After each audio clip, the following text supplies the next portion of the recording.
উত্তর ভারতের একটি স্থলবেষ্টিত রাজ্য হল রাজস্থান। শতদ্রু সিন্ধু নদী উপত্যকা তথা ভারত-পাকিস্তান সীমান্ত বরাবর প্রসারিত থর মরুভূমি এই রাজ্যের অধিকাংশ অংশ জুড়ে রয়েছে। রাজ্যের উত্তর-পশ্চিম সীমায় পাকিস্তান রাষ্ট্র। 1942 সালের 30শে মার্চ রাজ্যটি গঠিত হয়েছিল যখন রাজপুতানা এই অঞ্চলের উপর নির্ভরশীলতার জন্য ব্রিটিশ রাজ এই নাম দিয়েছিল।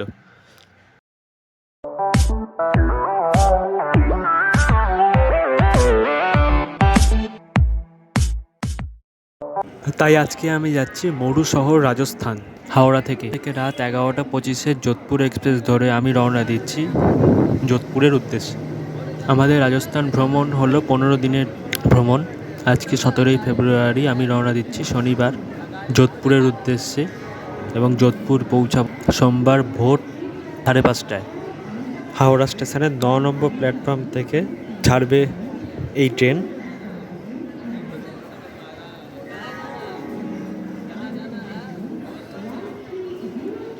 আমাদের কোচ নাম্বার ছিল স্লিপারের S4। এই ট্রেনের স্লিপার ক্লাসের ভাড়া হলো 740 টাকা। থার্ড এসি ইকোনমির ভাড়া হলো 1825 টাকা। ট্রেনে উঠে পড়লাম এখন আমরা।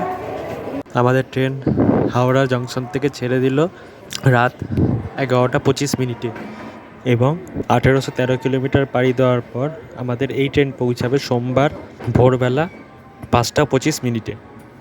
যোধপুর এক্সপ্রেসের প্রথম স্টপেজ হলো বর্ধমান জংশন।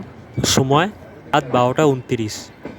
এসি 3 টায়ারের ভাড়া হলো 1930 টাকা। সেকেন্ড এসির ভাড়া হলো 2780 টাকা। ফার্স্ট এসির ভাড়া হলো 4730 টাকা।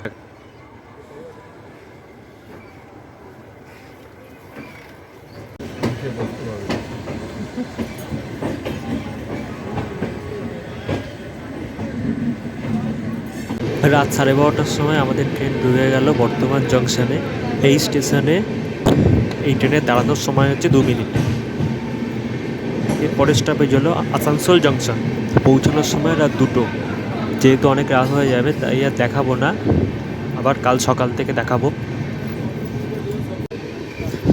এখন বাজে সকাল 9:30। এখন আমরা পণ্ডিত দীনদয়াল উপাধ্যায় জংশনের কাছাকাছি পৌঁছে গেছি।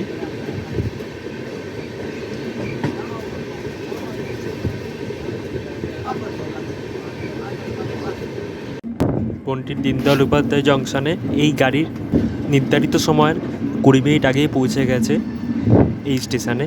এখানে পৌঁছানোর সময় ছিল 9:45। এই স্টেশনে এই গাড়ি 10 মিনিট দাঁড়াবে।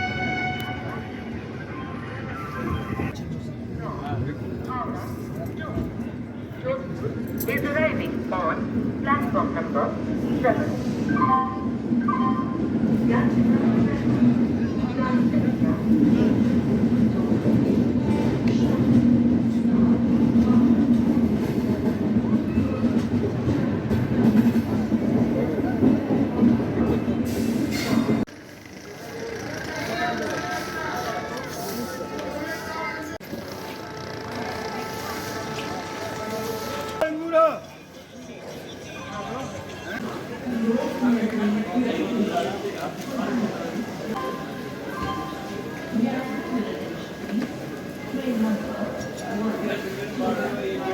ট্রেনটা হলো হাওড়া থেকে মুম্বাই CSMT-গামী মুম্বাই মেল।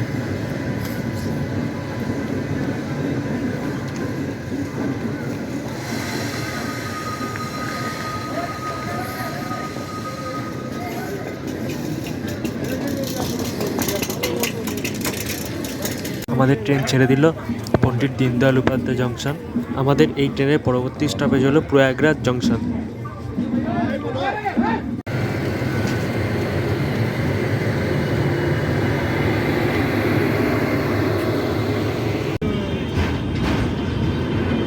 এই নদীটা হলো যমুনা নদী।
এই স্টেশনে এই ট্রেনের স্টপেজ হলো 5 মিনিট। এই স্টেশনে এই গাড়ির নির্ধারিত সময় হলো দুপুর 12টা 15। ওইদিকে প্ল্যাটফর্মের ট্রেনটা হলো যোগবাণী থেকে আনন্দবিহার টার্মিনালগামী সীমাঞ্চল এক্সপ্রেস।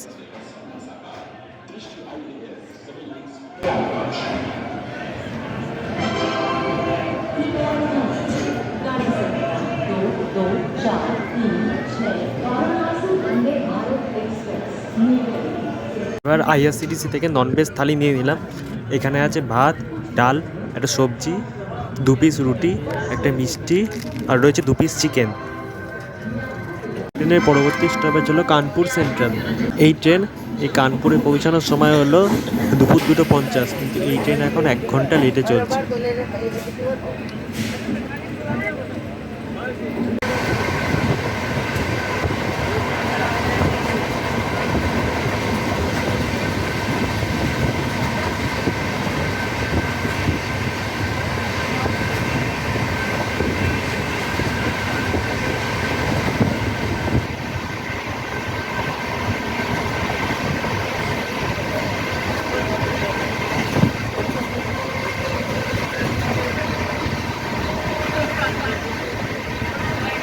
এটা হলো টুনলা জংশন। এই ট্রেন এখানে পৌঁছানোর সময় হলো সন্ধ্যে 6:30। ট্রেনের এই স্টেশনের স্টপেজ 5 মিনিট।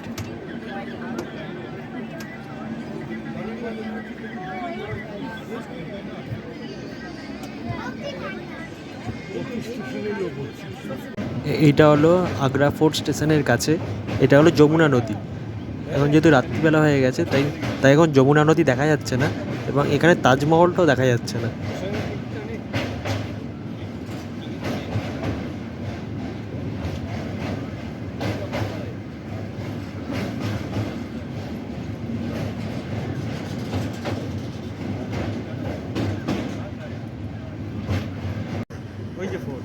ওই দূরে যেটা দেখা যাচ্ছে সেটা হলো আগ্রা ফোর্ট।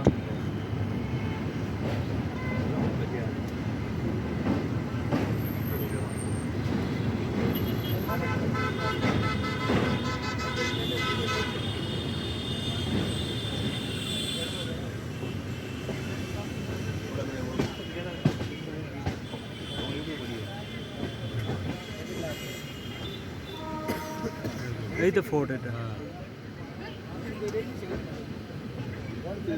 ফোর্টের পাশেই স্টেশন।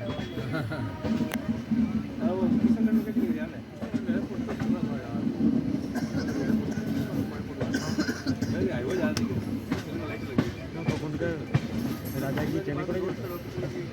ট্রেন স্টেশনের পাশেই।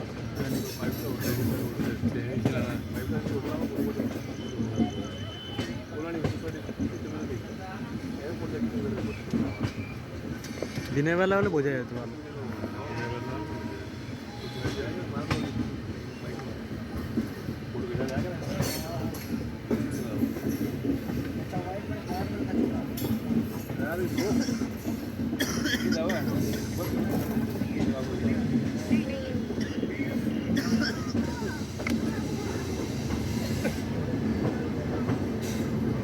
এই স্টেশনটা হলো আগ্রা ফোর্ট স্টেশন।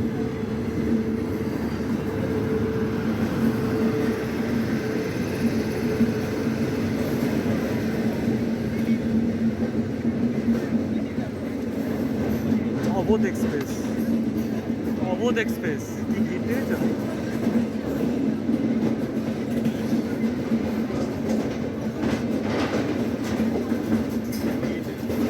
এরপর আমরা রাত 11:50 আমরা পৌঁছে গেলাম জয়পুর জাংশনে।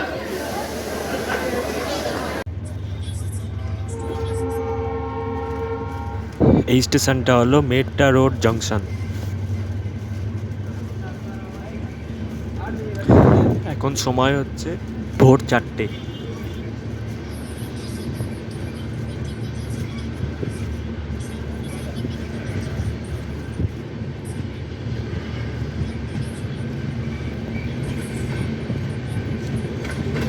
এই স্টেশনটা হলো রাইকা বাগ প্যালেস।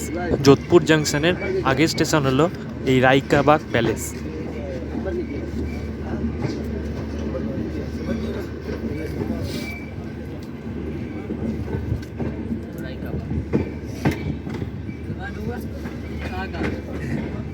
এখন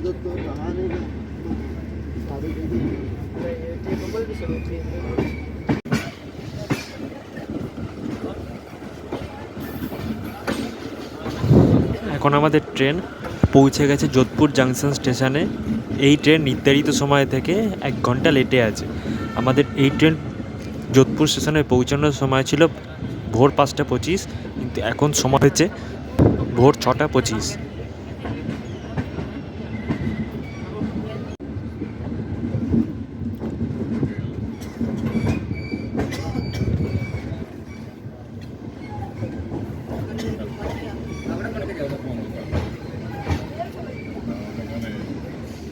এখন আমরা পৌঁছে গেছি যোধপুর স্টেশন।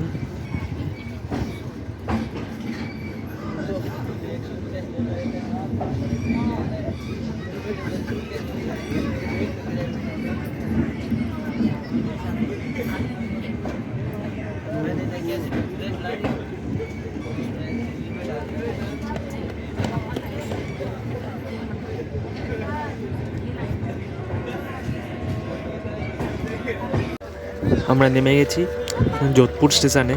এবার আমরা যোধপুর স্টেশন থেকে বাইরে যাব এবং বাইরে গিয়ে একটা গাড়ি ধরে আমরা চলে যাব সোজা আমাদের হোটেলে।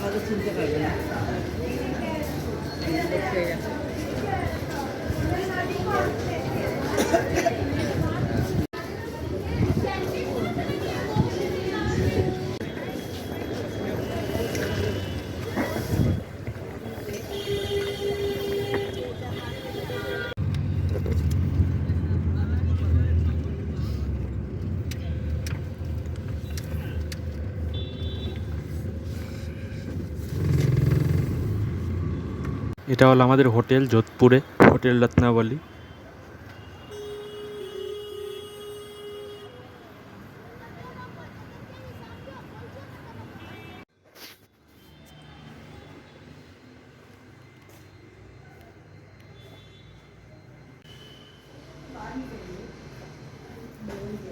যোধপুরে এইটা আমাদের হোটেলের রুম। এখানে একটা সিঙ্গেল বেড, এটা টিভি, এইখানে double bed, table, AC remote, AC, আয়না,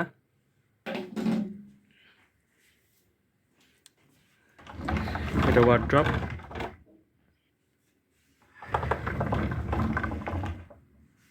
এটা টয়লেট,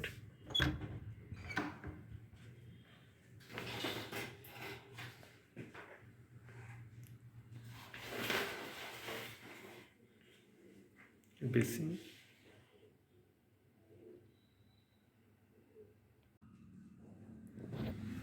এখান থেকে ভিউ দেখা যাচ্ছে।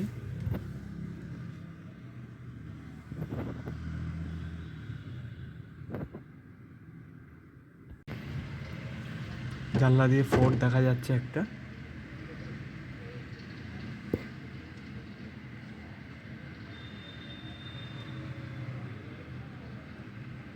পুরো শহরটা দেখা যাচ্ছে। হোটেলের জানলা থেকে মেহরানগড় ফোর্ট।